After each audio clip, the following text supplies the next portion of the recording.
Hello again. This is Brian Copeland talking. Welcome to another edition of Copeland's Corner. Great comedy panel today. We've got Natasha News with us. Monique Marvez is back, even though you said, "Oh, you won't have me back, will you?" After the last time I you say were it on. every time. And I always say you're one of my favorite guests. Yes, you'll be back.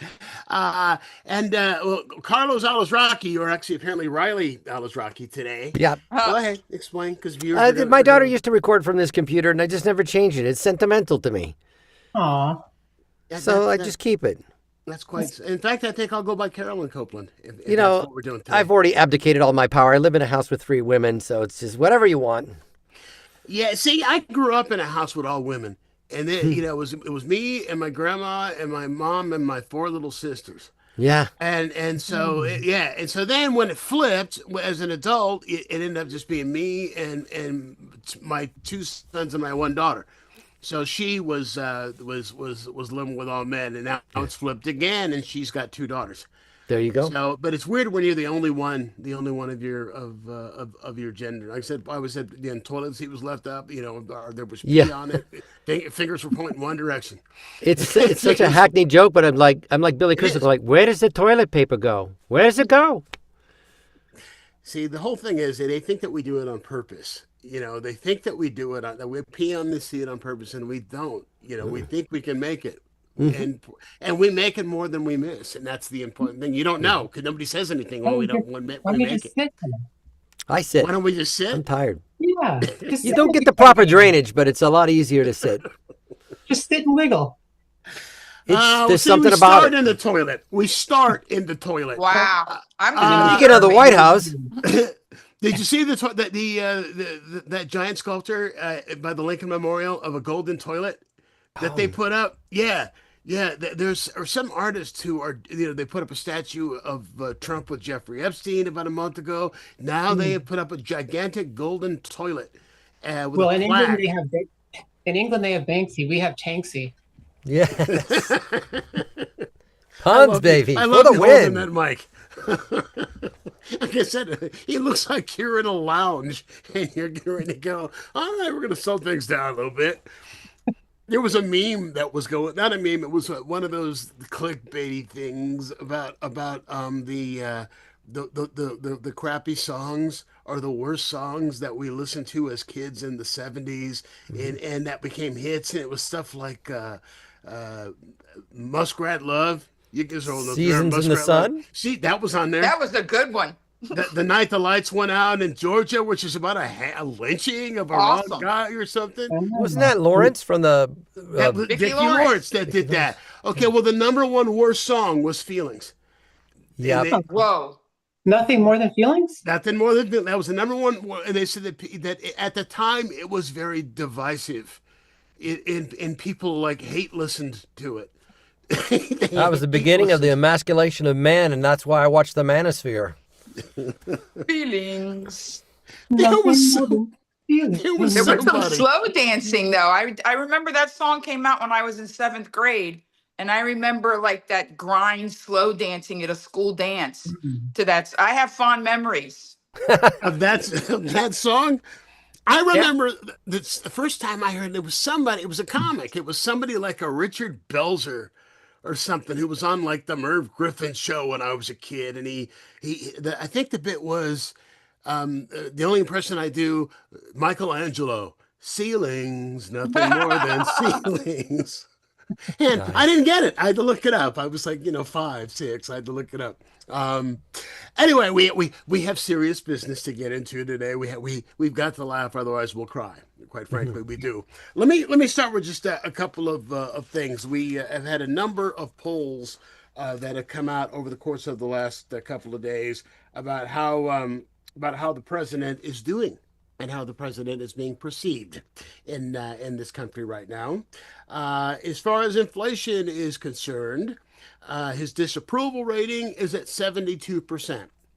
Now, to put that in perspective, Jimmy Carter, was at 67% at this point in his presidency. When he only did one term, and that, it was a gas crisis and inflation that did him in. Biden was something like 1 point higher, and Trump, who ran on that he on day one he's going to lower gas prices and lower grocery prices and everything else. He's at 72%. Gas prices, his disapproval rating is at 76%. At this point in his presidency, Biden's was at 72%. On the economy, he is at 69% disapproval. And at this point in their presidencies, in their second terms, Obama was at 56% disapproval, and Bush was at 57% disapproval. Trump's overall approval rating is at 33%. This is the lowest it has been, period. 33%. I don't think I've ever seen a disapproval rating. I mean, what was Nixon's at his during Watergate? I'm curious. Let's go back and look. But 33%, and support for the war in Iran is at 27%. So just to kind of give you an idea of where it is that we are. What's amazing to me is you look at these numbers and is it that you really think that Trump is so delusional he doesn't believe these numbers, or he just doesn't give a shit? I'm asking, just in terms of his response to, it's the fake news and blah blah blah blah blah, and he's on vacation, and all the Republicans are on vacation. The world's going to hell in a handbasket. We're at war, and you got Lindsey Graham, blowing bubbles at Disney Walt World. Disney World, yeah, Walt Disney World.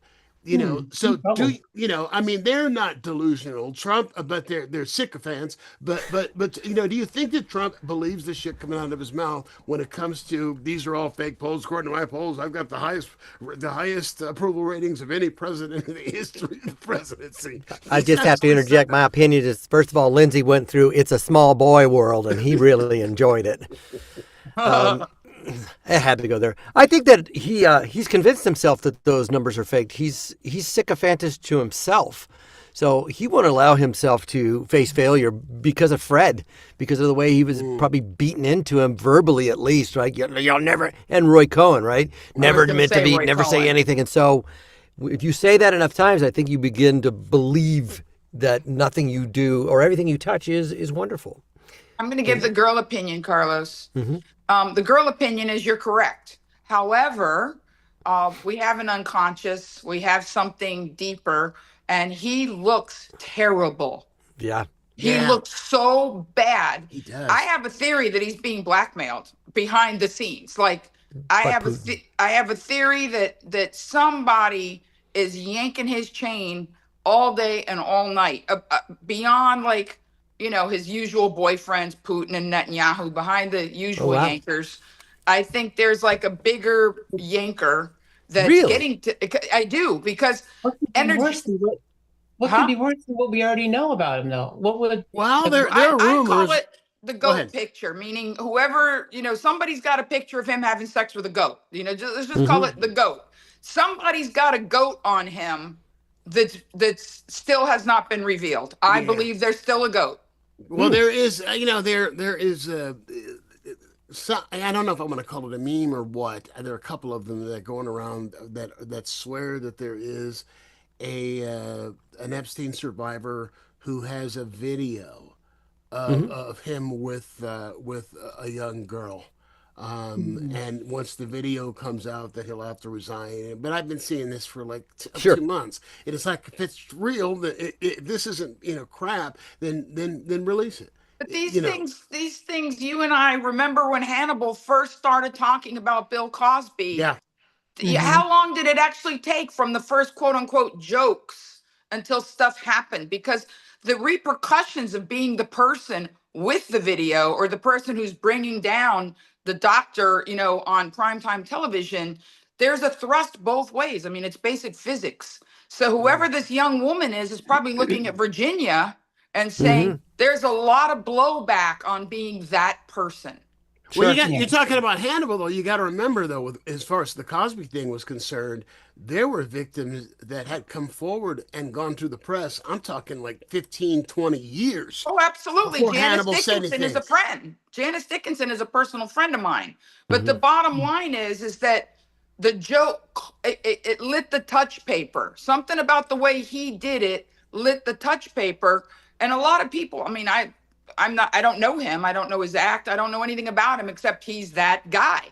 He became that guy. Who are you talking about? You talking about Hannibal? You don't Burns. know? Yes, You're talking, yes, oh, Hannibal. okay. Like I wouldn't be able to pick him out of a police lineup, but I haven't even seen that many videos of him. I've just heard I haven't either. he was the guy that started the joke that lit the touch paper, and that's what he will be known for. He could be the funniest guy in the world, but we don't know that about him. Had any of you guys ever heard of him before this? I had not. No, I not. No, Oh, I did him before. He was like on Broad City and stuff like that. I'm sorry, one more time. He was on Broad City. okay, Remember the TV show Broad Okay. City? yeah, it's a great show. Okay. Yeah. I've seen it. Yeah. But that I song- haven't heard of him that's still gonna be- since. Yeah, that's what I was going to say. It's like that's his big thing now, right? Is that he was the one to really bring out that subject and put a light on it.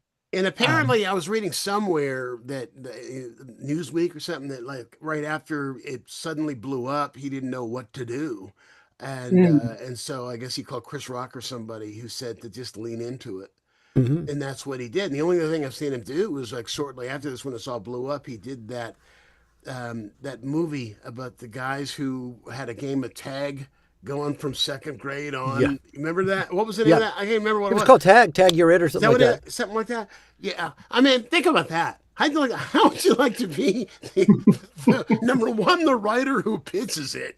Okay, here's it. I want you guys to be playing Yeah. tag for 40 years. Okay, now they're adults and they're still playing tag to see who's it. And who's Yeah. the executive that's going, okay, I'll green like that. I want to, because this is the greatest pitch writer in the world. Whoever got that movie made. Yeah. Ever got that movie It's made. called Tetherball. What? It's called My Dad Runs the Studio. That's probably what it's called. That's probably what it's called. But I think it's short. I think we all believe that he's got some compromat on him, that everything he does is performative, and it's just going to have to get crazier and crazier in order for the bad stuff not to come out. And it's backfiring. It's wearing on his health. It's the spray tan is getting darker. The speech is getting slurrier. So yeah, he's crumbling in real time. It's like that whole, was it Leonid Brezhnev in Russia, where they used to just push him out and like comb his eyebrows and like wave his hand for him or whatever. Yeah.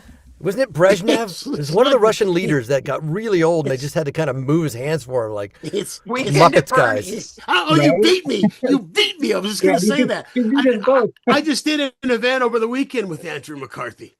Oh wow. Yeah, he's got a book out on friendship. You know, he had just done a book on the Brat Pack and did a great documentary on it. And I was at an author event with him. But good guy, real good guy. But yeah, man, the presidency at Bernie's is what it looks like. Because Yeah. What do you The think truth of? is, like, Go ahead. I was going to say the truth is like eating away at his body, right? Yep. Like a cancer, kind of. But do you think? See, that's the issue, though. Is do you think he knows the difference? I mean, I just don't think he's smart enough to be that calculating. Yeah. And when Like you a- say that smart enough to be that calculating, just for my sake, can you extrapolate on that point? What part of this is calculated? Well, calculating, for example, they're talking about the manipulation of the markets. Okay, that he will say that, every Monday or Tuesday of the last couple of weeks, when it looks like the market is about to crash, he will say that he's talking to Iran, or I found an off ramp, or we're close to the end of this, and then all of a sudden the market does a U-turn and starts to climb. You know, it takes calculation to know how to do that, to know when to do that, to know what exactly to say in order to get Wall Street and get the investors to behave in the way that they're behaving. I just don't think by himself he's that calculating. May I? Yes. Yeah, I went to Catholic school, so I always put the So did finger I. up. I don't So like did to interrupt people, but here's what I think about that. I think, we all know comics that are not very good. They're crowd work people, and they get a gig on Carnival, and their clean show is picking on people's clothes or whatever. But once in a while, they get it right. They get a very funny ad lib that works, and then they reverse engineer so they can always say that same thing. And in a weird way, I think of him as a very, very poor performer who, when he sees he got one thing right, he just keeps doing the thing. He just keeps, maybe one time out Even of pride. physically, the Yeah. he took the Exactly. saber.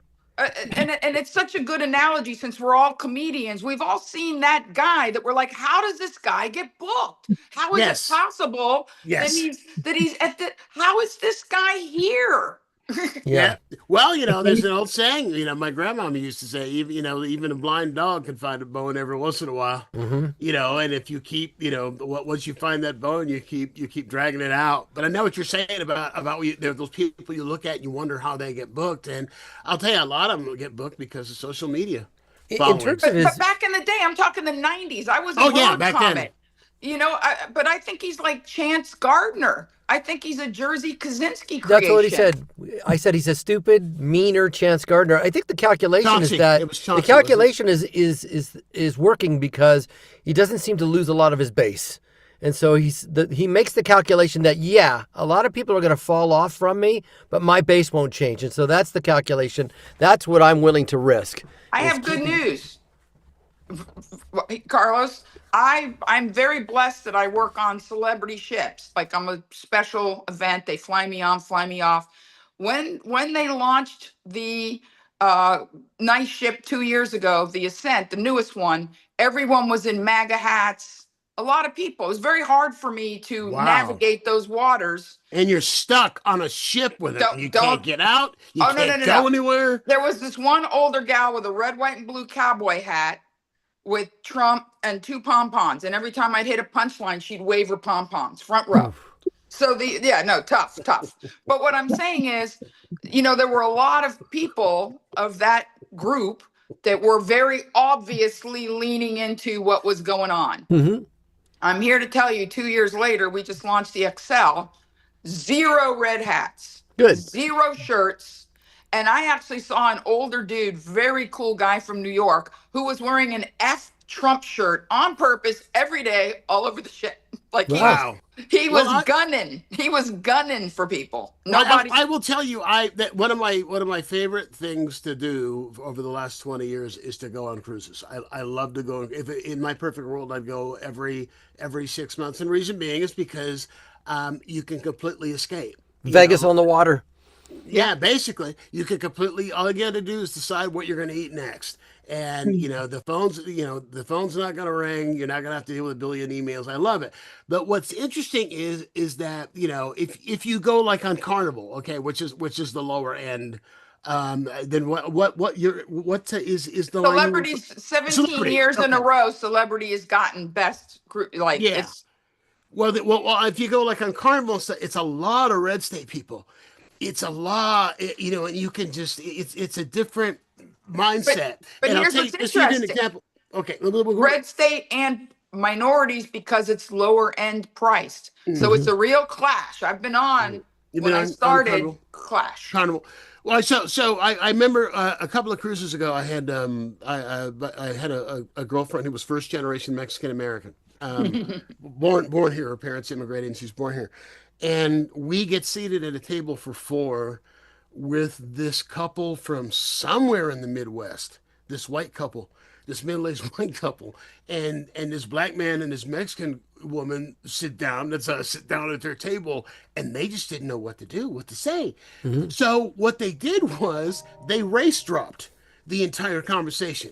Where, in other words, it would be like we'd be talking, so you have kids? Yeah, my son, his wife, their neighbor's Mexican. They have a Mexican neighbor. Anyway, his wife was saying that the guy that she works with, he's black. He's black, by the way.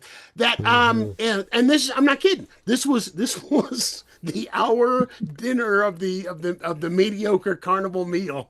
Boy, they've gotten so mediocre. But you see stuff on ships. You're right on the lower end. I'll never forget. See a lot of heavier people. Again, Midwest, they don't eat well.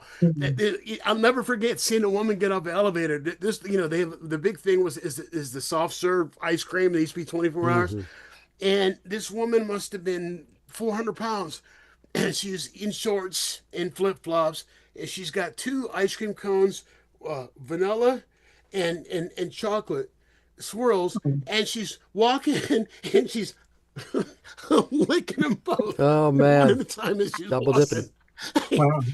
And that's Carnival, so I've got to try Celebrity. I'm sorry, I went off on a tangent.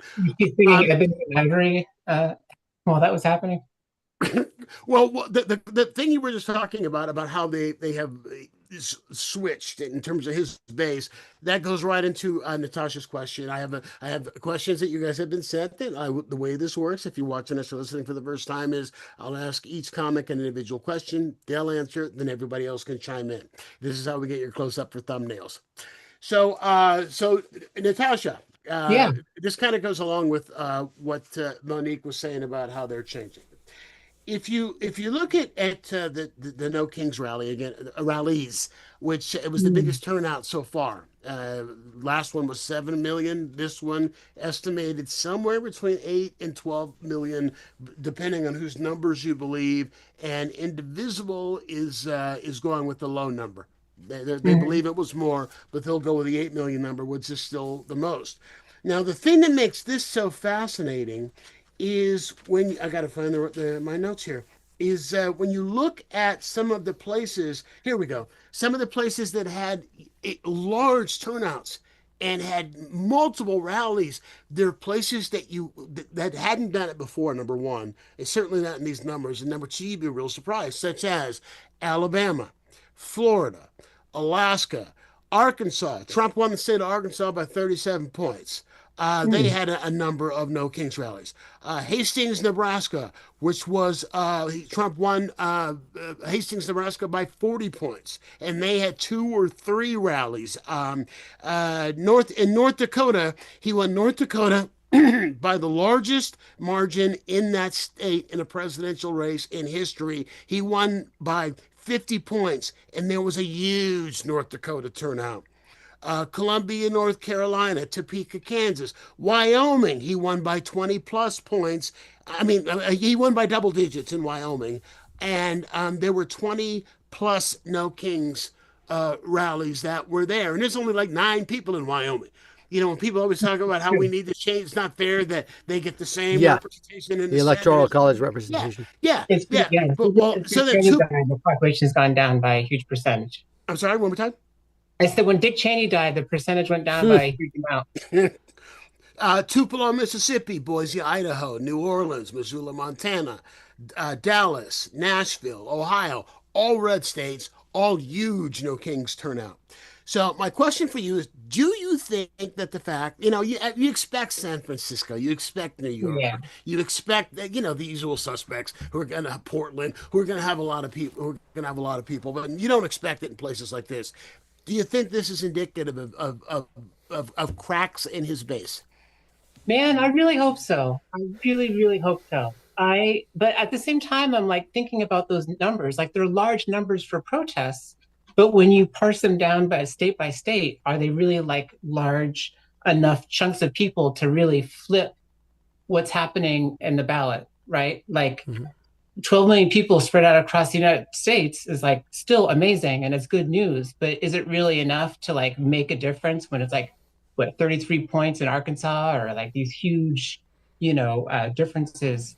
I don't know if it's really gonna like, if you're gonna see that like, having an effect come November, but I really do hope so.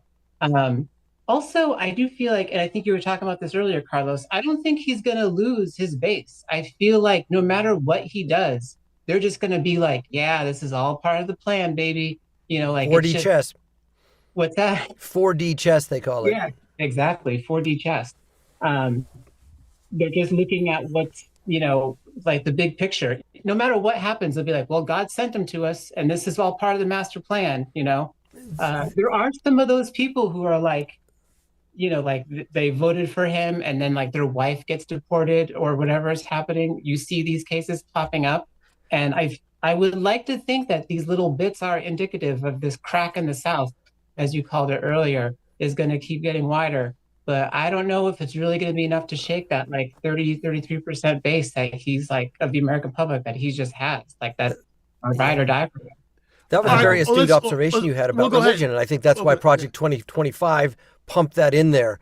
Because the way to not lose the base is to make it theological, to make it theocratic. That, as you said, he was sent by God. And so that's the way you keep the base, using religion. So very smart and, what's the word I'm looking for, but very damaging the way Project 2025 has injected that into Trump's politics. That keeps his base. How is it keep? But how are you keeping your base when they're out there protesting against you? That's the thing. You know, I mean, I understand what you're saying, and what you're saying is right about the theocratic part of this. But you've actually got people in Tupelo, Mississippi, of all places, who are out there with signs protesting against him. So how do you say that he's right and God's with him, and then you hold up a sign saying, you know, release the Epstein files? Unless you experience what Monique experienced on the cruise, where you go to those parades and did you meet maybe 10 people in one parade will say, I used to be a Trump voter and now I'm not. If 90% of that crowd is like that, then you know he's losing numbers. But if you got 10 or 15 people that are saying, I'm joining it's Birmingham, Alabama, and places like that, it's more than 10%. But it might be the liberals that never got out in public before. It may not be his base. What liberals are in Tupelo, Mississippi? Well, what liberals are in some of these places? These places are ruby, but again, ruby red. As Natasha said, is that enough to win? Okay. Is that enough to make up 33 points? I mean, most recent elections have shown we are flipping places that have been deep red before, and that is a good sign. But I'm sorry, go ahead, Monique. No, I want to chime in. So I had an anecdotal experience, and I'm putting it out there because I believe this is the crack. There's three things concurrently that are giving me hope, Natasha. So I'm going to join in on your hope. Number one, I know that a lot of young white males in their 40s are leaning into him because they see that their preference, deference, and being, you know, the top of the heap was coming to an end. And they double down on let's support the guy that's going to extend our runway on white penis privilege in this country. So I sat next to a man, at dinner, just like Brian was saying, at dinner on the ship, I sat next to a young couple, and the young man was quite articulate, 42 or 3 years old, very articulate, talked about being, a critical thinker. And he said, look, I vote predominantly Republican, but I did vote for Obama, but I did vote for Trump both times. And then he gently said, and I wish I liked him as much this time as the first. And I could see the disappointment. He just wasn't getting into it. And then he said, I drew the line because I have two little girls. And I think you can say God all you want, but it is eroding people. They won't say it publicly because they got to save face. It's pride, it's saving face. But I think a lot of even his older base, it's indisputable, the things, it's in the emails, it's in, and I think they're not going to come out and have a private conversation with you about it, but they are going to march. I think some of his significant base is drawing the line because either they've been molested or they have a child that's grappling. Molestation, doing inappropriate things it's an epidemic. It's horrible. We've all been touched by it. No pun intended, actually. But the upshot is, I think the Epstein files have done damage that we will not see the end of in our lifetime. I think I think the Epstein papers are akin to the Kennedy assassination.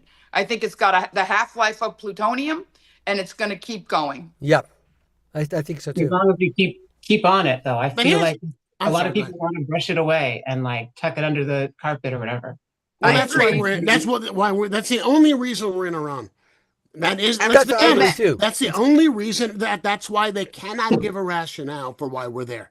That's why leave out Venezuela. I'm Venezuelan. Yeah, Venezuela and Cuba, Greenland. Greenland. Cuba, Greenland, all those. Like Ecuador, they went to Ecuador as well, right? Yeah, it's all distraction and nobody's buying it. Yeah, what I said recently that what they've done this year is like he's the end of a crappy box of fireworks, just throwing the best stuff first to see if it works. And it's like, and now all he's got left is a couple half working snakes that he's going to try to light off, and it's waning. Pun intended. Pun Yeah, intended. sorry. When you said no one's buying it, and I agree, but at the same time, he's creating these problems which also have to be dealt with. They're And irreparable.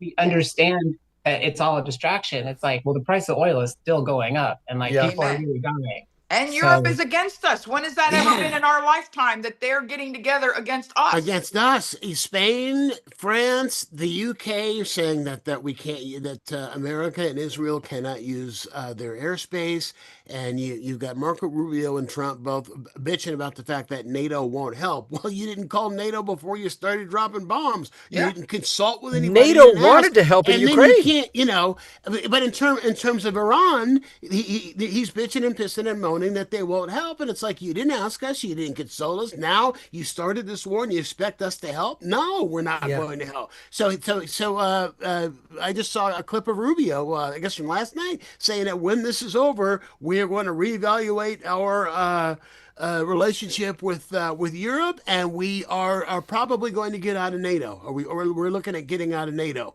Oh, so bad there's move. a world. So there's a whole world order, and at the same time, he's giving tours to Russian diplomats of the White House and removing sanctions on Russia so they can sell more oil, and they're making billions of dollars a day because of the oil that they're able to sell because through the sanctions being lifted, and they're using that money to buy munitions to drop on the Ukraine. That's what they're doing.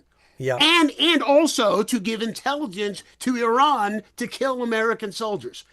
I mean, this just makes no sense to me at all. And when that's brought up to him about the fact that Russia is helping Iran by giving them intelligence to kill American soldiers, he says, we do that to them too. Yeah. Now let's send your tall ass kid over there and ask the question again. Yeah. Yeah. This effort to obfuscate or hide the Epstein files was starting a war. It could be the thing, along with the Epstein files, that does him in. It's just that the approval rating for that, you have so many conservatives on Instagram, online. You have the Tucker Carlsons, the Candace Owens of the world. Marjorie Taylor Greene. Yeah, and agreeing Coulter. And Coulter. Charlie Kirk, before he passed away, said there's just no way we should get involved in a war with Iran. It's just a dumb move. And Coulter. So yeah, I think that this is part of the crack. And yeah, hopefully it overcomes the religiosity or the theocracy of what the Project 2025 is trying to do. And it looks like it is. So maybe I'm wrong. And hopefully I'm wrong. Oh, by the way, congratulations, Carlos.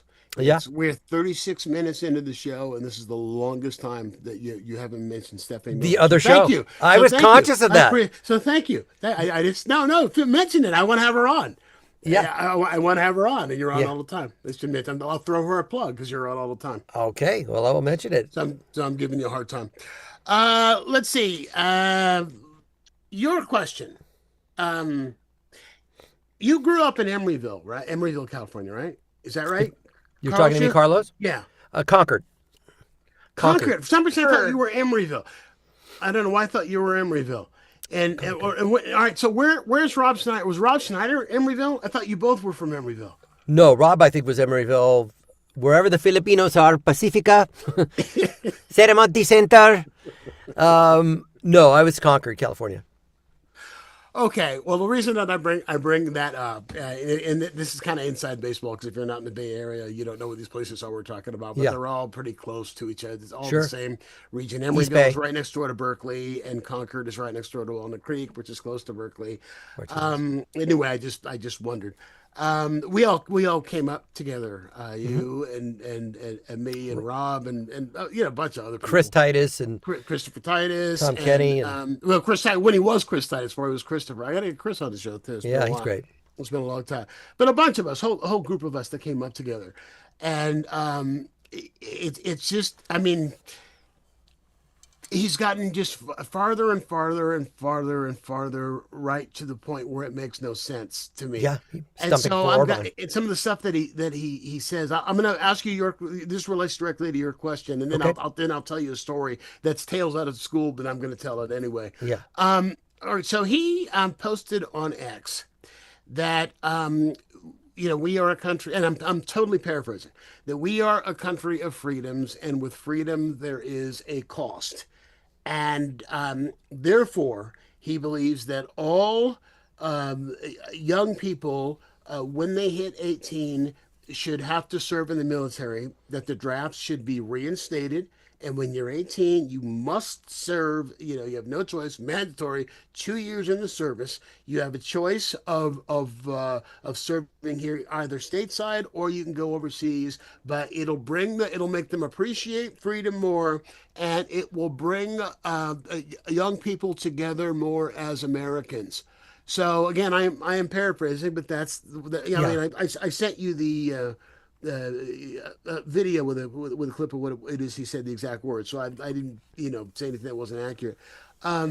So my question to you is, do you think there is anything to his rationale? Do you think that if this were the case, because it always bothers me if anybody who has not served in the military calls for the draft to be reinstated. If you Yeah. serve, then okay, you got a little bit more cred. But if you've never served and your ass is too old to serve, and you don't have any loved ones that are in the demographic that would have to serve, shut up. But you think there's anything to that it would make young people appreciate the freedoms of America more and make them more cohesive as members of this nation. I think post World War II, even though we didn't need it anymore, when we were more cohesive and everybody had a shot at the pie, you could argue that there was so much hidden at post World War II, right? Life was great for white Americans, but I think it's simplistic. It sounds great on paper. I do have a problem with somebody that hasn't served, saying and is beyond the age or doesn't have kids of the age that should go serve. We know Air Force people that are Democrats, very liberal. One person is an Air Force pilot. She's a female. She's badass. She's amazing. So I think it's too simplistic. I don't think that we get enough for what that service would be in exchange for, because in Switzerland, I think it's mandatory that the kids have to enlist. I believe it used to be in Israel for sure. It is Israel, right? You have Israel. I think in Switzerland too. I think in some of these places people serve, but they get a lot for their service.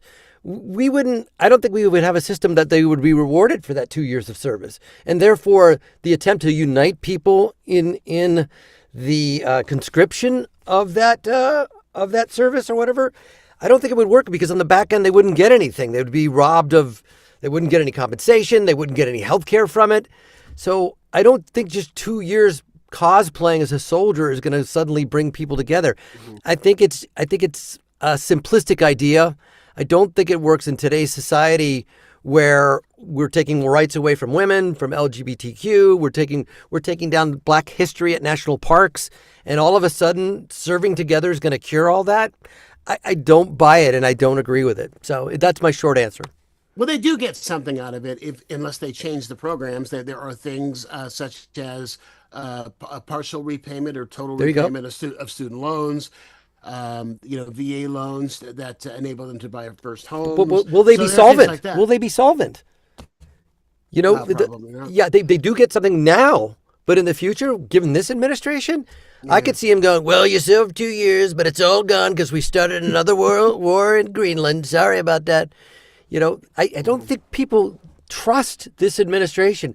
I think if it was a different Democratic administration where Congress was doing the Tip O'Neill, Ronald Reagan thing, and people were making laws and passing laws and cleaning up the environment and working to get great police forces, yeah, you could see that there's a hope in the country. And I would want to, as a young man, say, this is worth saving. This is worth me serving for 2 years.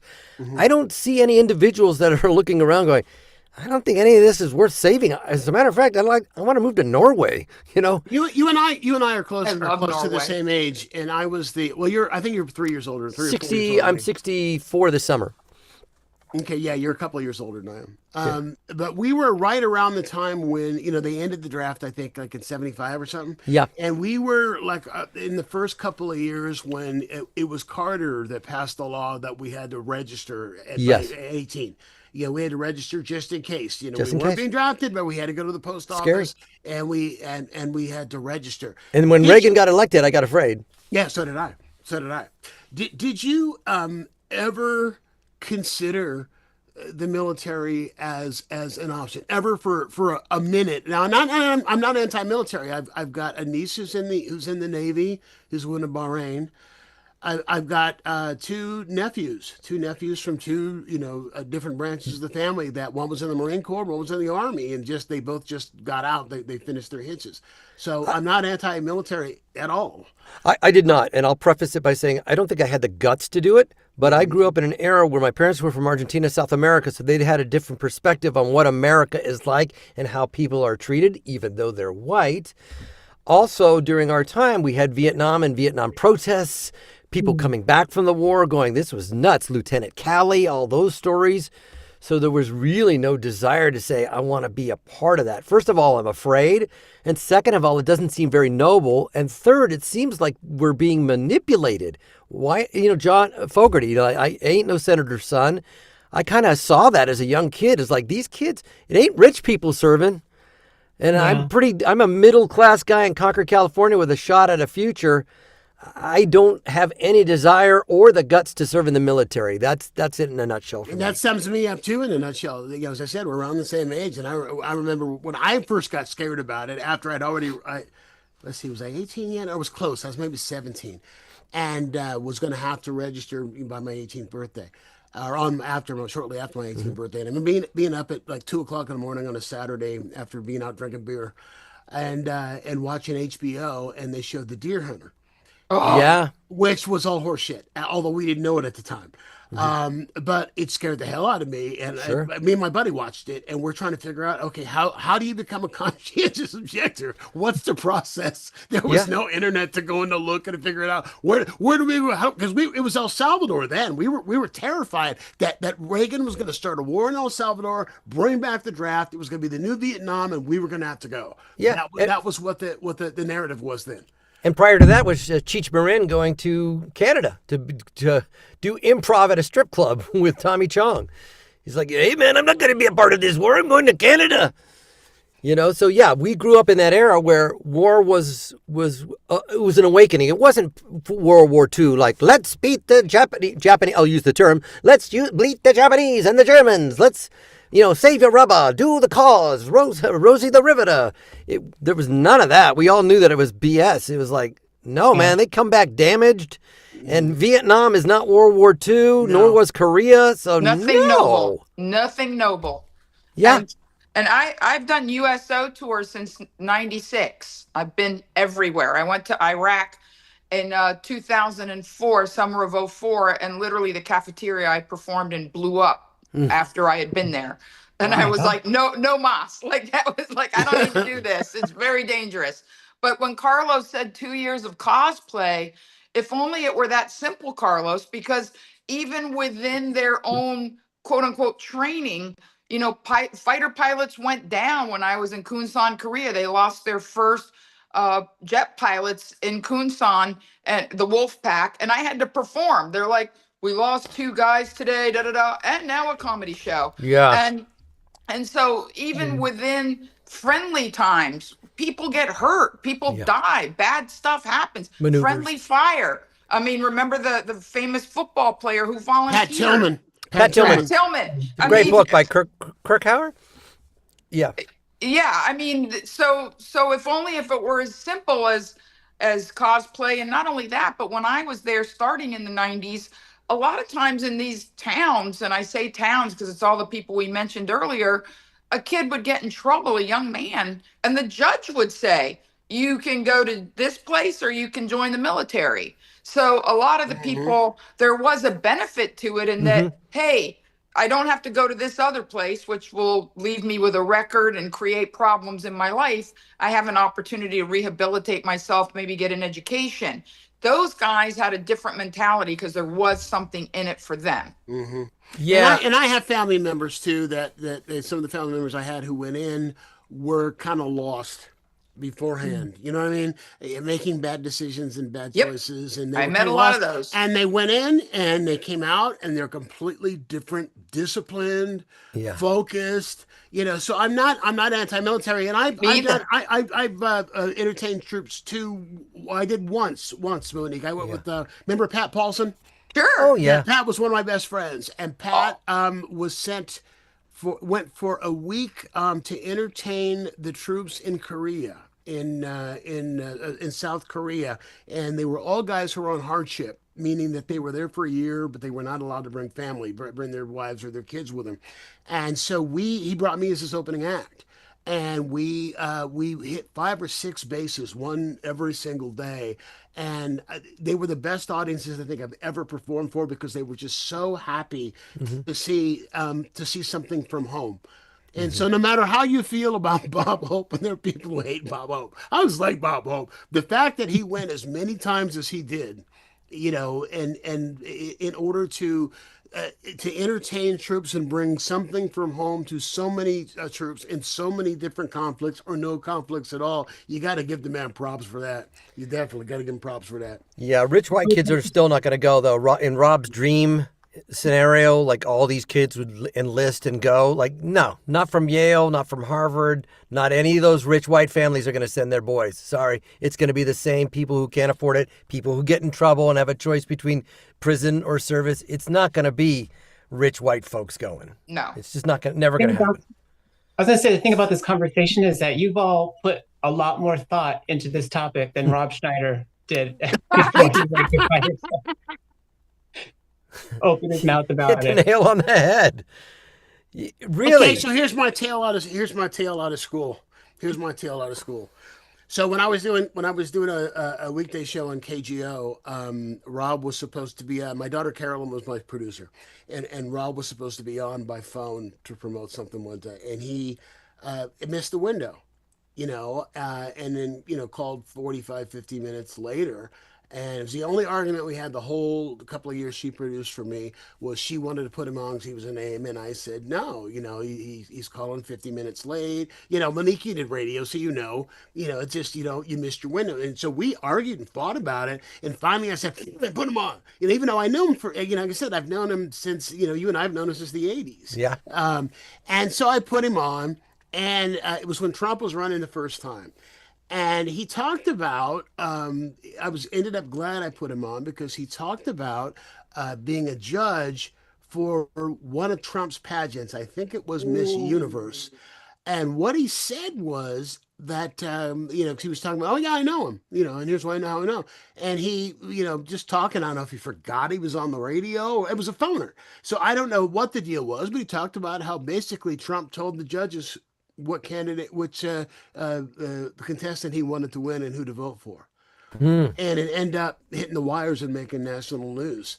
And apparently he called and cussed out somebody. I wasn't when I was there. He's like in the middle of the night. I wasn't there anymore. But he was not happy about it. But he was, the guy who's yelling about the 2020 election was fixing his own pageants. Yeah. But he came, I don't get it. But then again, in the last 10 years, we all can probably name people who we know, or at least we thought we knew, who all of a sudden just, made this turn. And it's like, who are you? Yeah. Frightened person. They're all, everybody that I get close to, that I talk about the flip, as you say, they're afraid of their lifestyle, their privilege, their way of life changing. Yeah. They just want it to stay the same. And that's not even possible. There is no stasis on a physical plane. It's not possible fundamentally for things to stay the same. Yeah, and I never want to go to the route of saying, oh, Rob's a hack and who in his career. He's had a good career. He's a talented guy. He was a funny stand-up. He was a great stand-up, super talented, super nice. Was, men behaving badly with him, that show. He was very nice, very sweet. I will tell you something interesting. If you read James Burrows' James Burrows, the Yeah. most, a prolific sitcom Taxi. director. And basically, if you are in a sitcom that Burrows directs the pilot, it gets picked up. Yep. He said that in all the years, and he started working for Mary Tyler Moore and Grant Tinker. That's how far back he goes. And his dad was Abe Burrows, who did Guys and Dolls and Can and How to Succeed in Business. Anyway, he said in all of his years, in his book, the only show that he absolutely hated and did not have fun on was Men Behaving Badly. He said in all the shows, and he's literally directed a couple of hundred pilots. And he said he didn't say why, went into no detail about it. My short experience on it, it felt like the two stars of the show didn't really gel. Who was it? It was Robin. It was Rob Schneider, and I forget the other actor. He went on to do a couple of things, but a very talented young actor. But they appeared to both want to have the comedic spotlight, and nobody was a straight man, and it really didn't work. Between those two is what my observation was. That may not be what James L. Brooks felt or whatever. I read for the part of his mother-in-law. And I had to laugh because I'm like, I'm not that much older than Robin. I'm in way better shape. Yeah. But it was too bad. He was really talented, great comic. We all used to love to watch him perform. And agreed. And we were all so proud of him when he got SNL. That was so out of the blue. Did you know it came down to two people out of three, and it was Tom Kenny, David Spade, and Rob Schneider. Really? Yeah. And I think Tom's more talented than both of them put together. Yeah. But he just wasn't that type of guy for Lorne Michaels. But in any case, yeah, we saw him in the 80s. Great comic. And I think Monica's right. I think people want to maintain their relevance. And they'll do it. And, Adam Carolla is like, wow, I used to be on the Man Show and look at Kimmel. What can I do? I'll go this way. I call it the minor leagues of comedy. I believe, like, your comedy's just good enough to get on Gutfeld, but it's not really good. It'll work on Gutfeld, but it's not going to work in the real world. Where's Brian Dunkelman? Oh my God. He opened for me in the Midwest, literally like in the 90s. Wow. Yeah. So that's, it's interesting, when you look at people who turn left instead of turning right, and, it's a crapshoot. It's always, well, there's a great story that Eddie Murphy tells about how when he was coming up, and I think it was the comic strip in New York is where it was. That was his homeroom, and word was Dangerfield was coming in, and he maneuvered to be able to go on before Dangerfield because he wanted Dangerfield to see him. So he goes on, he does his set. He's Eddie Murphy being Eddie Murphy. This is before he blew up, and it's Eddie Murphy being Eddie Murphy. And so then, Dangerfield came on and killed, of course, because, he's Dangerfield and the certain gravitas, that you get when you're a certain level, when they give you a standing O for walking out, that kind of thing. And afterwards, he goes to talk to Dangerfield, wanting Dangerfield to pat him on the head or say, good job. And Dangerfield's like, I don't know, the cussing and the N-word and the, all right. So fast forward like 2 years. And he's exploded, and it was during his orange leather suit days, and he's playing like Caesar's Palace, and he's in the men's room, going to the bathroom like before he's got to go on or something, and Dangerfield comes into the men's room, and Dangerfield just looks at him and goes, "Who knew?" That's great. He just, who knew? At least he acknowledged it. That's in a good way. Oh my goodness. Okay, so who do we miss? Oh, Monique. Okay, I got one for you. Don't worry about me. I'm here to support. I got one for you. Let me find yours. You said you weren't born in Venezuela, were you? No. I was born in Miami, and in fact, I say I was born in Miami, the capital of Cuba. And by the way, Trump has a history of tormenting Venezuelans, because do you remember Alicia Machado when she won Miss Universe? Yeah. And he was on her all the time about She's a little bit heavy. Miss House, was that the one he would call Miss Housekeeping? Yeah, he was really mean to her. She was a beautiful girl, and he was vile. If he did it now, it would be a whole different ball game. But it wouldn't. No, it wouldn't. Well, I would like to think it would be. Unfortunately, no. He was vile to her. But he was. In fact, I think when he ran against Hillary, I think she was like basically went on tour telling those stories of how she was treated. Yeah.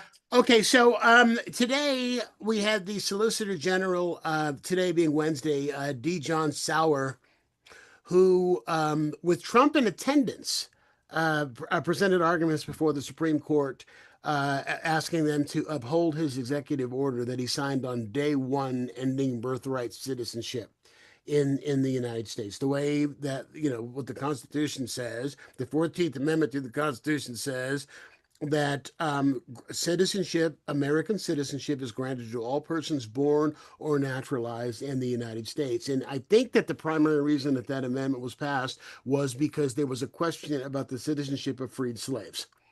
And obviously you had slaves here whose families had been born here in this country for generations.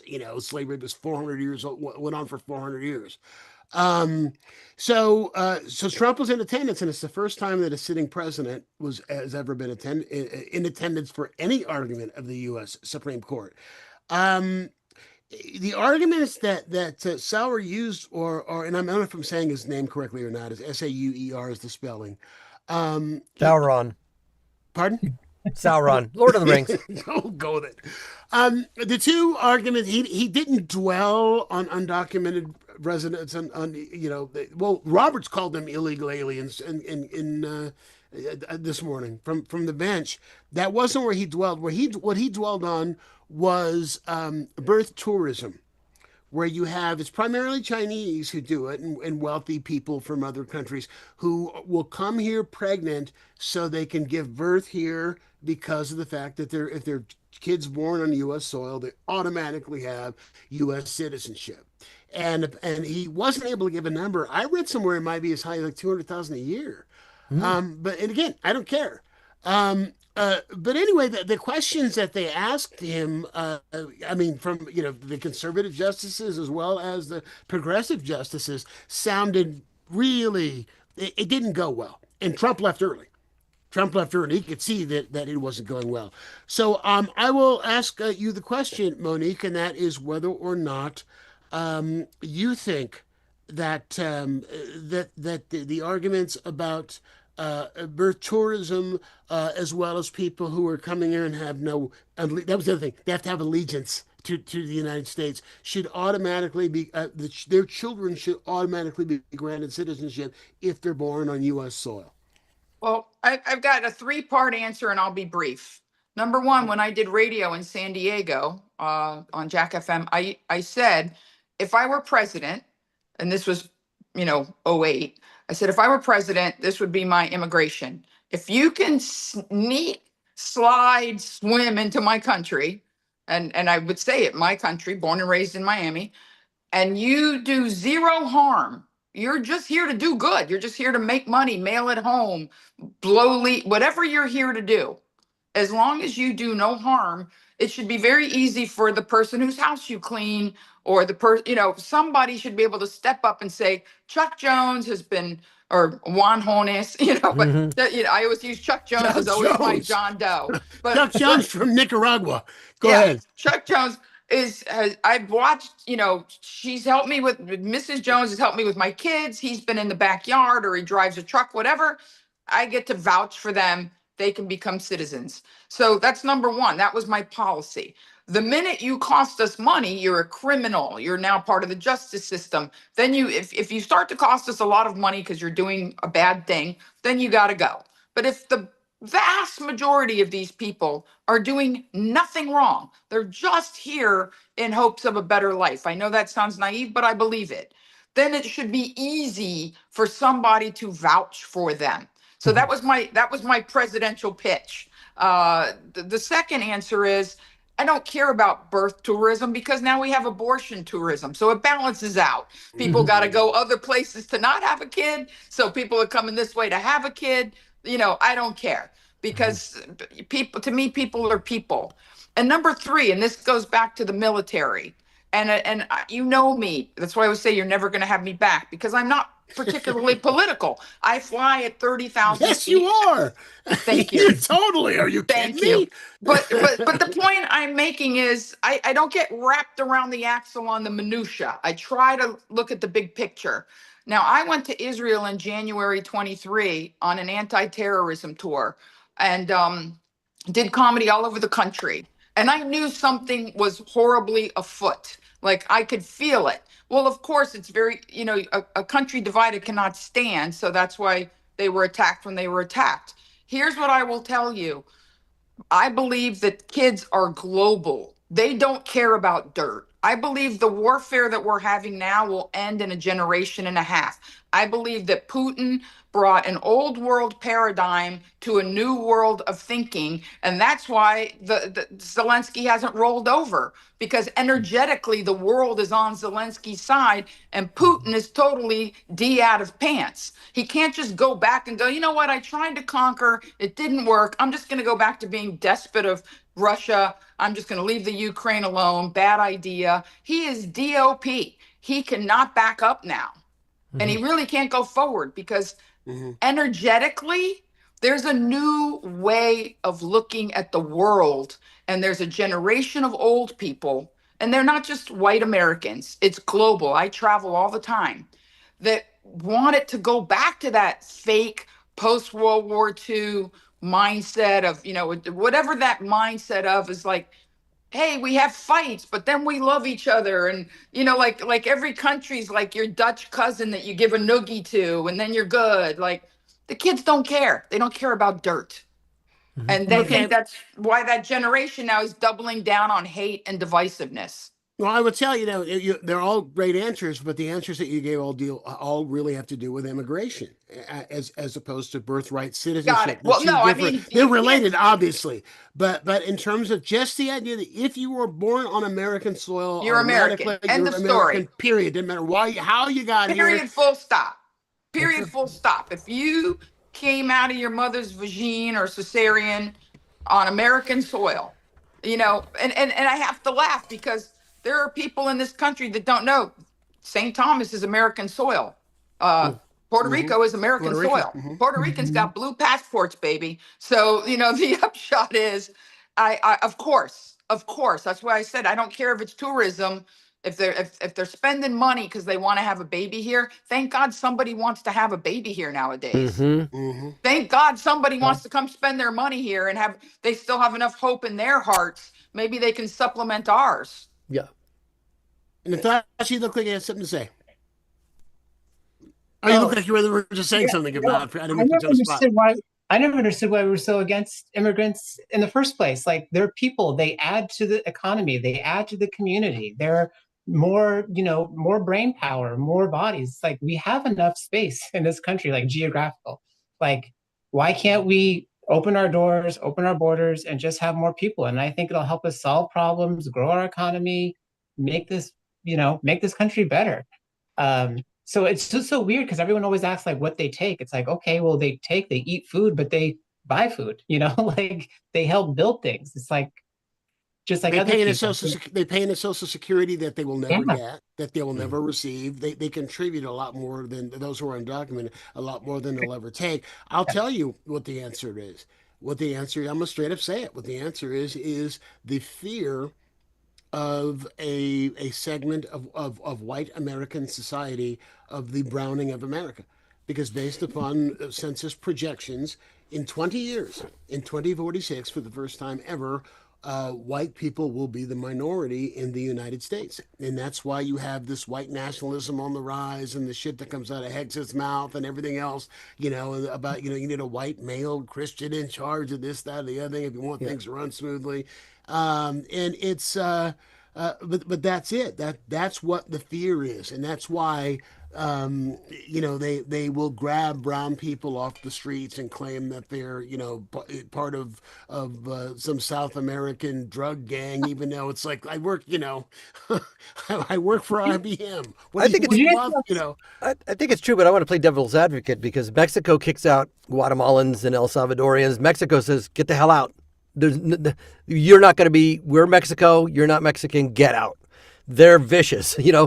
Israel, if the Sudanese are coming over, it's like, yeah, you're kind of a citizen, you're kind of Jewish, but you're Sudanese and you're Ethiopian, so you're okay. They're not going to want a flood of Ethiopian Jews coming into an otherwise white European Israel. But none of those nations that you're mentioning were built on the foundation of being a melting pot. I know. Being a refuge. I know, but there are complete open borders does allow for other problems to exist. It sounds great on paper, but to some extent, it will add confusion and there will be problems.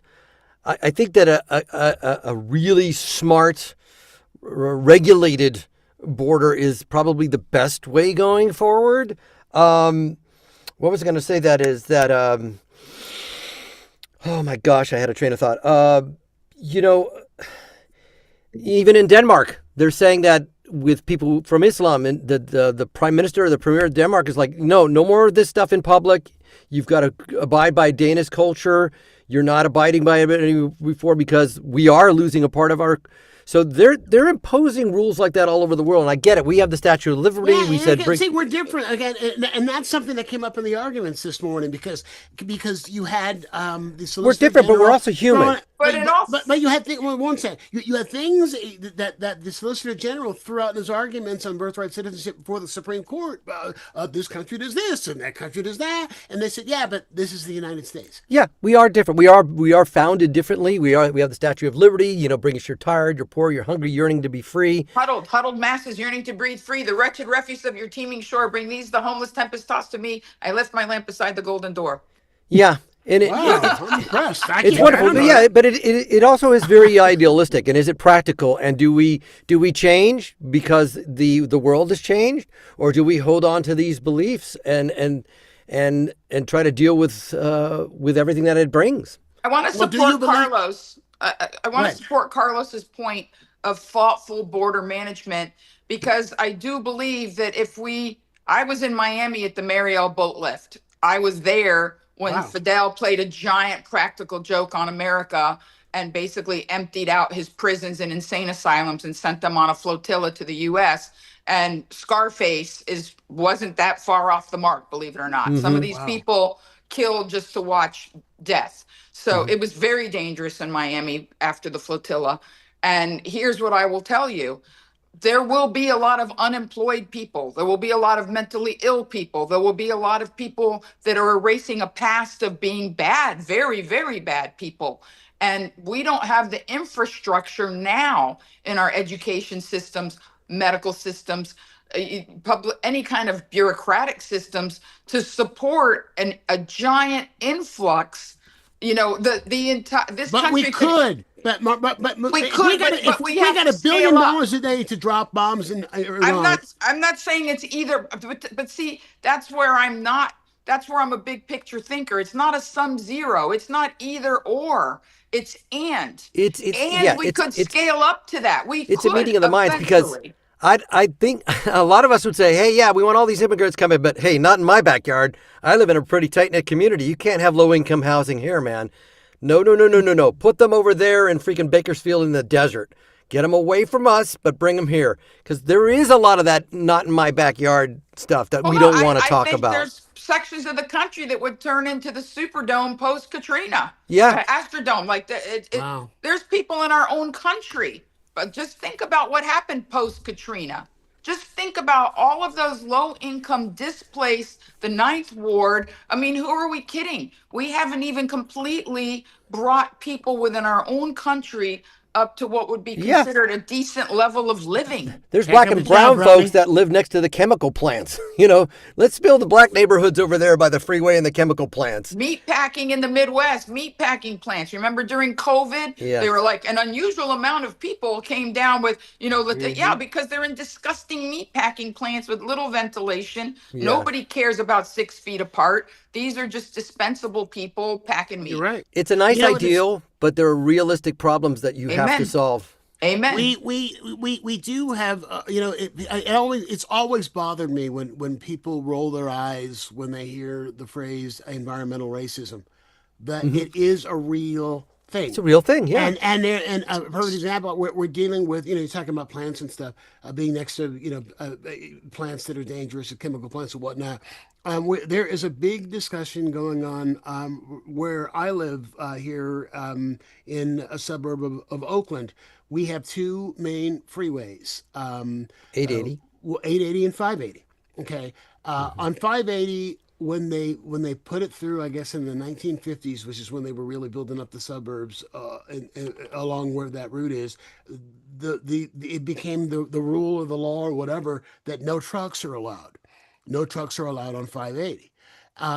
But on 880, trucks are allowed. Well, where 880 goes through is through Oakland, where you have a lot, and it's next close to the freeway is a lot of poor and black and brown communities. And as a result of this, all of these kids have all these respiratory problems. They got asthma and all of this stuff because of the fact of the pollution and all the crap that is spewed out of trucks there. While, and I live next to 580. Next to 580, we don't have that problem. Well, now they're saying we should open 580 up for trucks, and boy, people are just, they're losing their minds about the idea of that. Oh, the noise. Well, come on, you got kids that can't breathe because of the fact that they're all concentrated down there. Yeah. But NIMBY it's a big, it kills me how many people who would swear up and down they're so progressive and want equality. Oh, living here? Oh, no, I didn't mean, I want them equal, but equal over there. Yeah, that there is part of that. And it's interesting when Monique brought up the point about immigrants working hard and not being criminals and working hard. It's weird. Like, to me, if an immigrant comes here and they're struggling with the language and they get in trouble with the law, they deserve more of a chance than a white person who was born here and they mess up. So when we say, hey, if the immigrants mess up, we're sending them to El Salvador, to another country. How about if a white person messes up, we send them out of the country too, because they had a head start and they still messed up. Well, it's funny you should say that, Carlos, because there are innocent mistakes people make, but what about people that get their fourth DUI? Yeah. And as long as they can afford the insurance rates, they're allowed back in a car. Yep. And I feel like you were saying, it's very important. I always say, if somebody has the courage to leave everything they know, go be in a potentially hostile, but even if it's not, you don't know the language, you have no connections. Yeah. How strong does your desire to live a better life have to be? Like, I wouldn't pack up and go to a nice place. As much as we have stuff going on here in the U.S., I wouldn't pack up and go live in Paris or Norway. I love them, but I live here and I love it here. Outside of the hijackers, what 3,000 people did on the hijackers, were they real immigrants? Were they here on a visa? But when people go, well, Laken Riley was killed by an immigrant, I go, Timothy McVeigh blew up 163 people in one day. Kids. And kids, and what? Toddlers. You didn't toss him out of the country. Where was the Twitter feed for those victims? So white criminals, KKK, they've gotten a lot. The Vegas shooter, 58 people. You can go beyond that. School shooting. Let's just say shooters. Let's just say shooters. Or even not even talking about shooters. Talking about, what was that kid's name in? The kid who went to Stanford and raped that girl by a dumpster. And raped that girl by a dumpster, and the judge gave him probation because he didn't want to ruin his life. I'm thinking, if this was an 18-year-old black kid, are you no kidding way me? Done. Definitely. Mexican immigrant, done. Are you kidding me? But he was, Brock Turner. That was the kid's name, was Brock Turner. And it's, no, there's a two-tier, ask anyone. When your name starts with bro, if the first three letters in your name spell bro, you're a problem. We should call him JCK. Yeah. What's up, Brody? Lord. What else I got here? Have you been following the Kristi Noem, Brian Noem story that broke yesterday? I just want your thoughts on it. If you, because I haven't followed it very, very closely. I just looked up the details of it just so we could talk about it. Because I just it's one of those kind of drive-by, saw the headline, it's like, it's just salacious crap. I think what I've heard is... Let me set it up. Let me set it up. All right, so what the deal is that it's somebody, apparently the way it started was a reporter by the name White House reporter Mark Caputo, who writes for Axios, said that he received a weird tip in February about Brian Nome, Christy Nome's husband, and that he has gender bending impulses, which include photographing himself wearing huge fake breasts and pink spandex shorts. And it's part of a fetish called bimbofication, where you try to make yourself look like a Barbie doll. Something. It's a fetish I had not heard of. Um, so whoever it was that gave Caputo the tip, Caputo, I guess, didn't do anything with it, didn't do anything fast enough with it, so he gave it to the Daily Mail and sent props with the Daily Mail to back up a story, and the Daily Mail has run with it. I don't believe in outing people. I don't believe in fetish shaming or kink shaming. To adults. If it's two adults, who Get your freak I don't on. care what you do. It's none of my business. I love I that don't care. kink shaming. I've never heard kink shaming. Yeah, I'm going to use that. You like that? I love Kink, it. Kink shaming. On our But- next cruise. But there are a lot. There are a lot nonetheless. But well, here's the big thing. The thing that broke right before we let you guys in. You go in the waiting room for Zoom before we let you in. I was jotting these notes down is because TMZ was just breaking that apparently the tipster who turned him in is an undocumented sex worker. Yeah. And who turned him in as kind of a revenge against Christy Nome. Yeah. But it does answer a lot of questions about her and Corey Lewandowski and why, while she's in Congress and being asked about a potential affair with him, her husband's sitting right behind her. It's like international humiliation. Everybody in the world knows your wife's sleeping with this guy, and you got to stand there and sit there and behind her. Every shot of her, you're in it. While they're asking her that question, why would you put up with this? Well, I guess now we kind of know. Yeah. But just your thoughts on it. As I said, I don't believe in shaming people or anything else. But unless you were talking about Lindsey Graham earlier. And, I don't have any inside knowledge. I've just heard forever that it's an open secret with Lindsey Graham. And what's funny is I got a joke that I do about it, and apparently everybody knows it. I thought it was just something that, I heard, but apparently everybody has. But he has supported Paul. If he's a gay man, I don't care. But I do care if you're a gay man who has supported policies that hurt and discriminate against other gay people.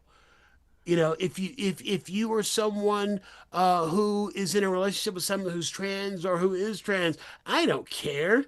That's your business. You live your life. But if you are going to persecute other people who are, then that's when I have a problem. Jenner. With it. Well, Yeah. I've got like three things. It's always three things. You've always got three things. Three Go ahead. things, because it's the left, the right, and the middle. Because there's so many.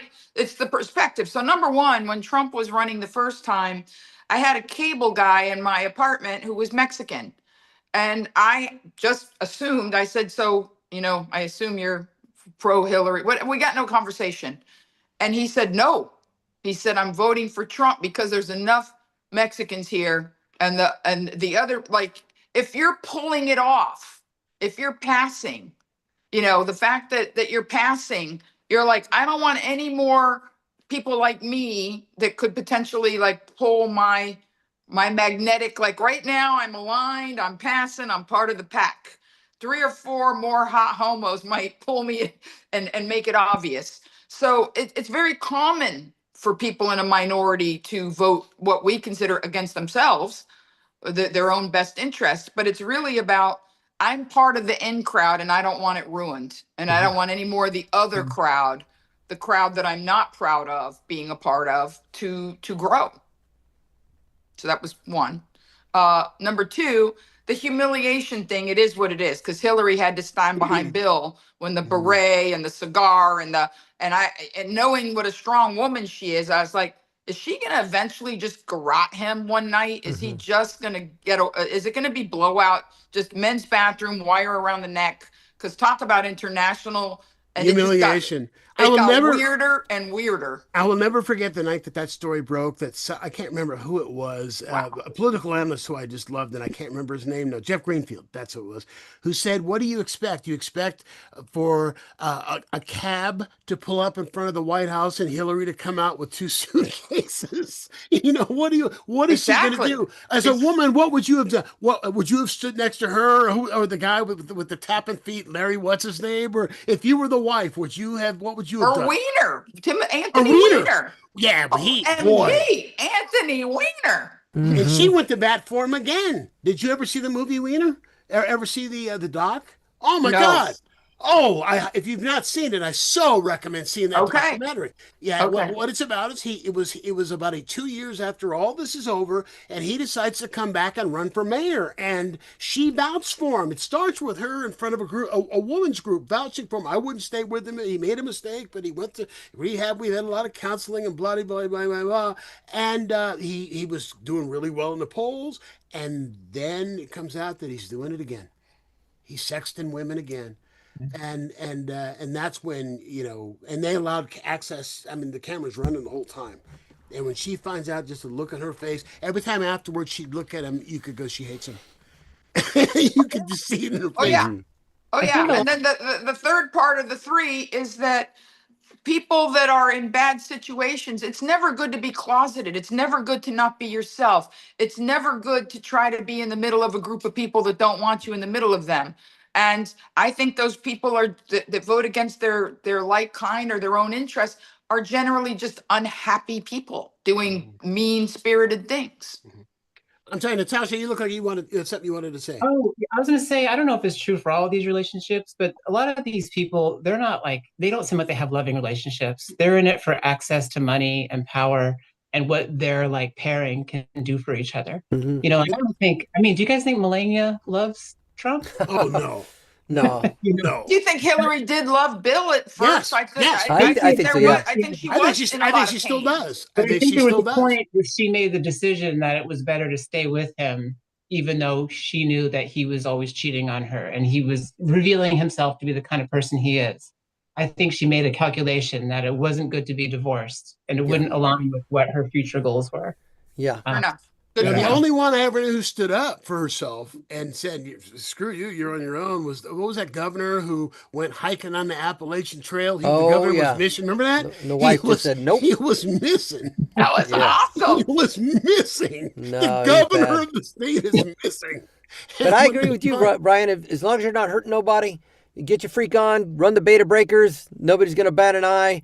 But if you are the husband of a wife who is exporting people and being cruel to people and saying you got to be a godlike citizen, then you deserve all the smoke. You deserve all the smoke. You got to be able to handle it But that's her. That's not him. Yeah, but he was That silent. Silence is complicity. And powerful. He was Get your silent, he nipples was silent, man. I don't buy that. That's nope. Don't get a pass. Okay.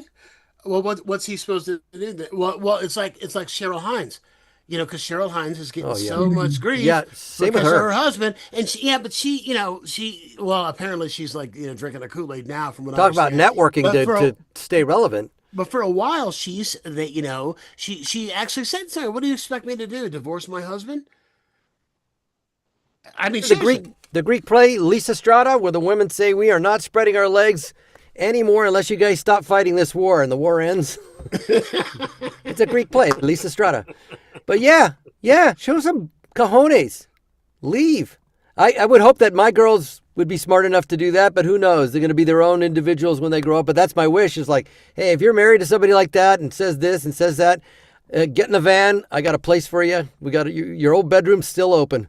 that governor, I can't think of his name. Mark Sanford. That was his name. It was Mark Sanford. Fred and Sanford. When he came back, when he came back and surfaced, he found out about he was with his mistress and all this, and his wife says, "You're on your own." And she had a moving van, and she took the kids and moved out of the governor's mansion. If this is what you want to do, she was not going to stand at the press conference behind him while he, did that, whole that contrition look that they all get. That Well, at the highest level. I mean, you remember when the whole tampon thing broke with Prince Charles? I want to be in your knickers, and I want to be yeah. Yeah, well, that's when Parker Bowles finally said, "I've had enough." That was when Camilla's husband was like, "I'm done. I'm out of here." Like they've been carrying on forever, but nobody was getting embarrassed or humiliated. But once that whole thing hit, then it was over. Because that was the whole thing. Everybody was wondering why, since it was such an open secret that she and Corey Lewandowski had been having an affair. I'm talking like going back to when she was governor. This is going back to when she was the governor of whatever state. Where was she from, Carlos? What state was she the governor of? Kristi Noem. Kristi Noem, South Dakota, I believe. Was it South Dakota? I think so. Well, the thing with Lewandowski has been going on since then. That's for the rumors. Yeah. And they're buying multi-million-dollar jets for ICE with California kings in the bedroom of the jets. What are they for? Well, they're for deporting. Who are you deporting? Do you need a jet like that with a California? Who are you deporting that needs a California king? Wasn't it $140 million? Yeah. One of them. They bought more than one, I think. But yeah. Are you deporting the buckets? You know, Grandpa Joe, Grandma George, Papa George, all four of them in one bed. You know, Charlie Bucket, we're deporting you. My granddaughter got into that. She's 3, and she got into that movie about 6 months ago. And I hadn't seen it since I was a kid. And there's so much wrong. There's so much wrong. Yeah. In that movie, Grandpa takes all the credit. There's so much wrong. Yeah. In that film. Yeah, 4 old people just sitting on, sleeping in the same bed, and the whole Yep. Augustus Gloop, talk about fat shaming. Oh yeah, God. Big fat ninny of an income poop. What? Yeah. Gene Wilder's great in that film. You used to do Gene Wilder. Sedative? Good day, sir. Charlie, you did it. You did it, Charlie. You won. Quickly before we go, we were talking about this whole passing thing, and last time I saw you did this bit, and I guess you've been doing it for a while. I'd never seen you do it about how you became Carlos after school after high school. After high school. The bit was like how much is that is true? Do the bit or talk about it and tell me how much of it is true. I'll tell you this. I'll preface this. As a senior in high school, because of assimilation, my parents stopped speaking Spanish to us in the house because they thought my mom has an accent. My dad went to British. Generation. My mom is first generation, so is my dad. But my dad was British educated in Argentina, speaks just like I do. My mom goes, ten speed, Carlos, no me digas, you have to go to a school. They were afraid they would make fun of my mom. They were afraid that my brother and I would be made fun of, that we would have trouble learning English. It was all about assimilation back in the 60s and 70s. So they stopped speaking Spanish. Kid named Carlos Jaime Alasraqui, won the All-American Boy Award at my senior banquet. Hey, Carlos, and the joke was I would go, gracias por el premio de All-American Boy. Me siento mucho. No puedo creer este momento. But yeah, I was always Carlos. How much do you bench, Carlos? What's up, Carlos? You going to like the party, Carlos? And the joke is I was always Carlos till I went to Sacramento State and I needed financial aid. Then I became Carlos. Necesito dinero para mis libros. Ay, papi. What's ay, papi? I think that's a pancake place, bro. Yeah. I was totally white. But yeah, I didn't need to be Latino. And Johnny Steele's the same way, right? Johnny Lopez. Yeah. We didn't have a need to identify with being Latino. Charlie Sheen. Charlie Esteves, yeah. No, Carlos Esteves. Carlos Esteves, yes. Mm-hmm. We didn't have to, we could become American. There's a great article my dad sent me by a guy named, I want to say Quinn Early or Glenn Early, about Jackie Robinson and assimilation. And it was about multiculturalism. And one of the quotes was, the dangers of stressing differences as the multicultural movement does today is that it makes difference our only reality. And I thought that was a pretty poignant quote back then, because Jackie Robinson was, I just wanted to be American. I want to be American. And so there were a lot of Latinos like that. They're Tex-Mex. You know Tex-Mex, Monique. They're like, we're American, man. We're Texan, man. We don't get these cholos in L.A. We're not like them. We love America. So we were right in between. I was a white suburban kid. And I was kind of Are you looking at me in your camera? It doesn't get anywhere. Like my ex-boyfriend used to call me vampirita. Vampirita. You tell a Cuban they're not white. Original Cubans that came over in the first flights. Yeah. Those are fighting words. Yeah. Well, it's fun. I'm a big I Love Lucy fan, and Lucy Inez is a friend of mine, and I just find it fascinating that there was that Desi had to fight to play Ricky because CBS executives said people are not going to believe that this all-American redhead is married to you, and it's like if he didn't open his mouth, you wouldn't know that he wasn't. You would assume he was a white American. I don't. But the fact that they had to tour, they put together a vaudeville tour, and a lot of the stuff that they did in it ended up on I Love Lucy, Cuban Pete, and all that kind of stuff. But they had to tour in front of live audiences in America I guess they did 6 months of touring all across the country to see how Americans would react to them, knowing that they were married and working together, and the crowds loved them, and so that's how come they were able to do the pilot. And because I was light-skinned, I had trouble being the voice of the Taco Bell Chihuahua because I was light-skinned and I wasn't Mexican, and people thought, I literally got calls and threats like, you're selling out, how could you do this? You're Argentinian, you're not even Mexican. And now, thank God, Jorge Gutierrez, a good buddy, Book of Life, El Tigre, along with Gabriel Iglesias, they want to bring back Speedy Gonzalez. And they're going to accept it because it's coming from Jorge Gutierrez from Mexico. But if it was done by a white person, or if I try to do the voice of Speedy, which I don't think I should do, get a Mexican actor, there would be controversy, because Monique and I we're not Latino enough. We're not. Yeah. How many castings have you been to that they've asked you to speak with an accent? Hello. Yeah, that's me. Or they'd say, we want this guy, we want you to be the gardener, but have no accent. I go, I got no shot. If I don't do an accent, I got no shot. Well, you're Carlos, right? Yes, my name is Carlos, but I'm white, man. I will never forget going in for early in my career, going in for a voiceover audition for a movie that Francis Ford Coppola was doing, and I don't know, I never found out what the movie was actually, and it was just a voice part. It was like 3 lines. And so I'm sitting out with the other actors, and you can hear the auditions that are going on in the room. And it was me and a bunch of white actors, and all the white actors that went in, they had them do 2 or 3 lines with a British accent. So I'm out in the waiting room practicing my British accent, and when I walk in, the sides they give me are I just remember one line, which is, "Be careful, or you're going to get blood on the crack. You're going to get blood. You're going to get blood all over the crack." Wow. And I go, and they actually said, "Can you say that blacker?" And I'm thinking, why? It's a voiceover. Why can't I read the English? But it's a voiceover. But that's what it is that they gave me to read. It's just it makes no sense. What was the big stink? Like with Charlie Chan, there's never been a Charlie Chan who was Asian ever. Which is why Charlie Chan is persona non grata, and there hasn't been a movie in a billion years. And some of those old ones are not bad, but it's just it's. I see why it's offensive. Or I guess the last one was when they had Emma Stone. What was the movie in Hawaii where they had her play an Asian woman or half Asian woman? Yeah. I forget. I know what you're talking about, but I don't remember the title. I haven't seen that. I don't think that. I don't know. Was it? I never saw the picture. I've seen clips from the picture, and I remember there was a big stink in the Asian community about it. Should you be allowed to play across race?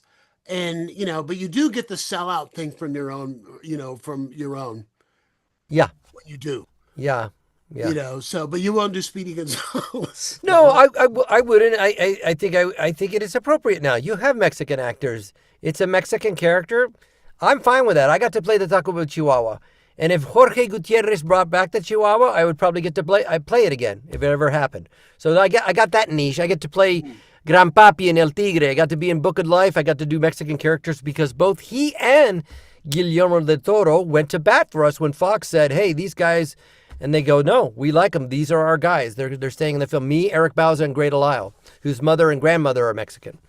So, yeah, I think for Speedy, just Get a Mexican actor. You've got plenty of talented Mexican actors now. Let me Let's go ask you for it. this. You know, the old Jack Benny bit that Mel Blanc used to do, that George Balzer wrote, the Seaside Sue routine. Do you find that as Latinos to be, do you find it offensive? You know the No, I routine? don't find any You of know that the stuff routine? offensive. Nah. You don't know it, Monique, the routine? Or you know, or you shaking that I because she's not don't, but I'm offensive? saying even going back to Ed, you just reminded me of Ed Sullivan when Bill Dana would speak perfect English. Jose Jimenez. That's right. And, I mean, one of the things I'm not a fan of is people dragging stuff from the past into the cold light of day of the present and judging it on that scale. Then everything that happened before last Tuesday is wrong. I mean, I love Breakfast at Tiffany's and I wince when I see Mickey Rooney. Yeah. But I'm not going to let the entire movie be ruined by one very small casting decision. Yeah. Well, it's more. I would call it more than a small casting decision. But you were talking about Jose Jimenez, the Bill Dick Dana. Tracy, Bill Dana, the Dick Tracy cartoon. They had a Dick Tracy cartoon in the '60s, and they pulled it from syndication because for some stupid reason wasn't in the comic strip. They had a character who was part of his detective team by the name of Go-Go Gomez. And he wore a sombrero and took siestas all the time. Yeah. And so, I know. And that was No. Go, man. that was my defense of the Taco Bell. That was my defense of the Taco Bell Chihuahua. It's like the dog wasn't going, I'm very sleepy and I want to eat your Taco Bell and steal it. It was like, what is a logarithm? That dog was cool. It was a female, Gidget. It played against character. I think I need a bigger box. It was funny. There was nothing demeaning about it. I think there's a Latino machismo from men who said, oh, we're not Chihuahuas, we're Rottweilers. Why does it have to be a Chihuahua? Because the Chinese brought the dogs over to Mexico and then the Mexicans embraced that breed and it's associated with them. Relax. It's a talking dog. But it wasn't like, I'm going to steal your Frito Bandito chips. That would have been racist. The Frito, I forgot about I'm going to steal pencil your eraser. chips. I had the eraser too. I had the pencil eraser too. Yeah. Oh, so do you? So would you be offended to see a white actor play a Latino? And I'm sure we have. Inspector Vargas, right? Was it A Thin Red Line or A Touch of Evil where Charlton Heston played Inspector Vargas? No, Touch I of didn't know Evil. that movie. Yeah, with Orson Welles. It's okay, I know of that movie. It followed the third. Touch of Evil, yeah. Hall of Mirrors, mirror. and there's a big chase scene into the mirrors at the end, and I am Inspector Vargas, and it's Charlton Heston. Yeah, would I be offended? It's relative to what the theme is and the context and how they play it. But yeah, given that you have such talented actors that are Latino, and if it's a Latino role, conversely, if Snow White wants to be black or whatever, I'm fine with that. It's a fictional character. So, but yeah, white actors playing Latinos. Would you want a white actor playing a black person? Well, that's been done since the days of the minstrel shows. They right, but the fact is, people still don't understand why it's not okay. Yeah, like Erica Kirk. Yeah, like Drewski doing what he did, and then Erica Kirk saying, "I want to be in blackface." It's like, no, it's not the same. I saw a kid in blackface Halloween this past Halloween. I saw a kid in blackface. Yeah, that's different. But I think a white person playing a white person can play a Latino like Monique and I. Like, I'll go out for parts that are like Colombian drug lords that could be white. There are Colombians that look like us, obviously. Venezuelans that look like Monique. But our Hollywood doesn't get it. They think Latino is brown. Brown. Yep. They don't. I always think say in my that. act, I jokingly say, I know I look like a middle-aged white woman with good credit, but I'm actually an aging Latina that'll shank a bitch. See, I can't steal that. I think this is about the longest episode we've ever done. I'm sorry, I'm having too much fun. Having way too much fun. Anything you want to plug, Carlos? Yes, April 22nd, if you're in Los Angeles, April 22nd, it's a benefit for the rainforest and all things climate related. We're going to do a live reading of Fern Gully. I'm going to play Batty, which was the Robin Williams role. But in a little bit of twist, I might do it as Billy Crystal as Mike Wazowski, because I think Jim Meskimen does a far better Robin Williams. So I want to put a twist on that. It's a live reading, April 22nd, Dynasty Typewriter. Look up that show. It's a benefit. I'd like to plug that. That used to be the Hayworth. When they reopened it, that was where I did Not Genuine Black Man down there. It was when it was the Hayworth. A nice theater. I guess nice. An old movie house, right? I believe so. Is the Mexican restaurant still downstairs? I don't know. I've never been there since my first time. La Fonda, which has been there 40 or 50 years. So if it's still there, check it out. So that's April 22nd. Okay. See a guy named Carlos Jaime Alasraki do Billy Crystal, White Wazowski. Here we go, I'm Betty. Stay under the canopy. Are they going to put that on YouTube afterwards or live stream it? They're going to live stream it, have it on YouTube. I think it'll be on Facebook as well. Oh, cool. Cool. Eric Bauza, I think Cedric Yarbrough will be there. Lots of other talented folks reading the script of Fern Gully. If you get the link, send it to us, and yes, I will. We'll put it in the show notes. And everything so people can check it out. Natasha, anything you want to plug? Well, against the advice of my children, I am on TikTok now. You can find my TikTok. Please tell me you're not doing crowd work on TikTok. Please. No, not yet. Okay. Not yet. Okay. But you never know. I got to go where the algorithm will take me, right? Yeah. I live here in San Francisco. I just have some small stand-up dates around. You can check out my website, natashamuse.com, if you're interested in any of that. Okay, Monique, what you got going on? Throckmorton's, which I love. So you're up here. Them the love. Yeah, I'm at Throckmorton's May the 12th. And nice. I'd love to meet you guys. Yes, I've never seen you. I've never met in person. Beautiful. Well, let's make it happen. And for California people, I'm headlining Hermosa Comedy and Magic Club April 30th, which is a big honor. They don't do a lot of headline shows. So those are my two big plugs for this time frame. Okay, holler at me personally, privately when you're close to May 12th. Okay. Okay. I do want to come. I haven't done a set at Throckmorton in forever, and I also want to mention too that you are on my annual Comedy in the Plaza show that I do here in San Leandro every year. Where I get 6 comics, and it's outside. It's at 5:00, and we try to get done by 7:30 before the sun sets, and we end up with somewhere between 500-700 people usually come out. And this year for the first, and Carlos has done it. Carlos, I think you headlined the first one, didn't you? No, in San Leandro, yeah, by the library. My mom was... library. Yeah, but we moved it. This is the first year it's being done without the city. I'm doing it myself with the Davis Street Family Resource Center, which is our charity in town, and it's a fundraiser. We're doing it with sponsorships, and it's a fundraiser. What we're going to do is we are going to buy brand new school shoes, and we're going to buy backpacks for 100 kids. Great. For 100 kids who need them. In time for the show's July 18th, and it's free. It is free to the public. And we always have just amazing shows. Yeah. And so Monique's doing it for the first time this year, and we got an amazing lineup. It's Lori Kilmartin. It's Proops. It's Proops. Wow. It's Monique. It's Chris Riggins, and it's Tom Rhodes. Wow, and that's a powerhouse lineup. Oh, I know. It's a free show. That's incredible. Yeah. So and IMC the thing. So so put that on your calendar because we think our the plaza where we are now holds something like 500. So you're gonna need to get there early. Yes. So put it on your calendar so you come early because that is going to be an absolutely amazing show. And I'm thrilled, Monique, that you're going to be part of it with us this year. Yes, me too. And if there's a fallout, I'm going to holler at you again, Carlos. I called you first. Okay. Okay. I called you absolutely first. You go, it's too far out. I don't know. I may get something. Yeah, better. I don't know. I got kids. I may have better. Yeah, I know how that goes. Okay, Riley Alazraki. Monique Marvez, Natasha Muse, always fun to have you. Thank you all very much for being here, and thank you for watching and for listening. Please like and subscribe. If you were listening to the audio version of this show, please give us a 5-star review. Go to the reviews and give us a 5-star review because it helps people to find the show. So we will check you out next Wednesday live. Next Thursday we drop, and you can listen to the recorded version.